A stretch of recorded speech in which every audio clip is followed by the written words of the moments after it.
અને ગુજરાતમાં હેલ્મેટના નિયમોને લઈને શા માટે ઉલાળીઓ થાય છે? ગુજરાત હાઈકોર્ટ દ્વારા થોડા સમય પહેલા સવાલ કરવામાં આવ્યો હતો ગુજરાત સરકારને, અને ત્યારબાદ એ સરકારી અધિકારીઓ, સરકારી કર્મચારીઓને પણ ફરજિયાત હેલ્મેટ પહેરવાના આદેશ આપવામાં આવ્યા હતા. અને હવે ફરી એક વખત ગુજરાત હાઈકોર્ટ દ્વારા સવાલ પૂછવામાં આવ્યો છે કે ટ્રાફિકના નિયમની અને હેલ્મેટના નિયમની અમલવારી ગુજરાતમાં કેવી રીતે થાય છે, એનો જવાબ આપો. ને એટલું જ નહીં, જે વાહન ચલાવે છે, ટુ વ્હીલર ચલાવે છે, એની પાછળ બેસનારી વ્યક્તિએ પણ ફરજિયાત હેલ્મેટ પહેરવું પડશે. વધુ વિગત સાથે સંવાદદાતા કૃણાલ શર્મા આપણી સાથે જોડાઈ ગયા છે. જી કૃણાલ.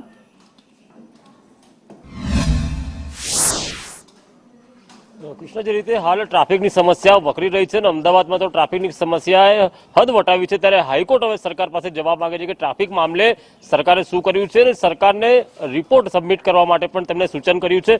સાથે ટુ વ્હીલર ચાલકની પાછળ જે હેલ્મેટ ફરજિયાત હતું તેની પણ કેટલી અમલવારી કરી તેનો પણ જવાબ માંગવામાં આવ્યો છે. ત્યારે અમદાવાદમાં ટ્રાફિકની સમસ્યા હોવાનો સ્વીકાર પણ તંત્ર દ્વારા કરવામાં આવ્યો છે અને સાથે જ રોડની ડિઝાઇનમાં ફેરફાર, એન્ટ્રી એક્ઝિટ પોઈન્ટની ડિઝાઇનમાં પણ ફેરફાર કરવાનું કહેવામાં આવ્યું છે અને જે ટ્રાફિક પોલીસની નવી કેડર ઊભી કરવાનું સૂચન કરવામાં આવ્યું છે અને જે કોન્સ્ટેબલ કક્ષાના જે કર્મચારીઓ છે તેની ભરતી કરવાની પણ તાકીદ કરવામાં આવી છે.